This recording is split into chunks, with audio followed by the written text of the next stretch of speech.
Et sur un autre plan, l'étalage des différents produits alimentaires sur le parvis bat son plein. Les citoyens, du moins pour la majorité, se disent conscients quant aux dangers que peuvent générer ce genre d'agissement. Asiati Gerfa. Ces dernières années, la vente des produits alimentaires en plein air bat son plein. Une virée à travers les artères de la capitale nous permet déjà de faire un constat. Il faut dire que ce phénomène tend à prendre des proportions alarmantes, notamment avec la hausse des températures en été. À mon avis, ces aliments ne sont pas bons à la consommation, car ils ne sont pas conformes aux règles d'hygiène. Ils sont exposés au soleil ainsi qu'à la poussière, ce qui engendre des intoxications alimentaires.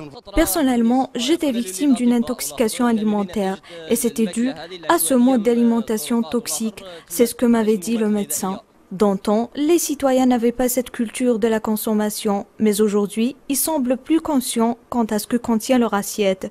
Ce sondé explique qu'ils n'ont pas de confiance en la nourriture exposée ainsi sur le parvis en plein air, parfois même exposée au soleil et à la pollution des voitures. Le citoyen est aujourd'hui plus conscient qu'avant, car il réalise très bien que les risques associés à ce mode d'alimentation sont très graves. En effet, c'est la source de plusieurs maladies. Ainsi, la prévention et l'application des normes d'hygiène demeurent le moyen le plus efficace afin de se protéger quant aux risques associés à ce mode d'alimentation, surtout dans l'absence du contrôle de la part des autorités concernées.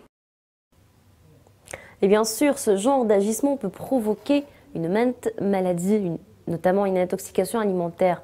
Notre journaliste a joint Dr Mihoubi pour parler des gestes importants dans la prévention contre ce parasite. Les aliments crus, ce sont les hors d'œuvre, ce sont bien sûr les fruits. Attention aux fruits, il faut toujours mettre quelques gouttes d'eau de javel dans l'eau pour laver les fruits. Et puis il y a les jus, les yaourts, etc. Tout ça, c'est des aliments crus qui se prennent plutôt crus, pas cuits. Donc je leur conseille d'éviter ces aliments qui ne sont pas pris à domicile, c'est-à-dire chez eux. Premièrement, la deuxième des choses, laver les mains bien sûr régulièrement avant de manger. Et puis nous, on a une habitude, lorsque les gens sont dans une fête, ils sont en train de manger, il y a un groupe qui arrive, et on a cette habitude de toucher la main à tout moment. Laver les mains bien sûr régulièrement avant de manger.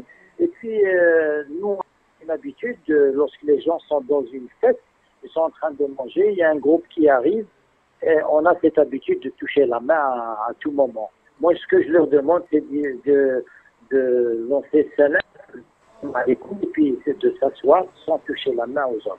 Le troisième conseil, je conseille les femmes de foyer de laver leur vaisselle le soir.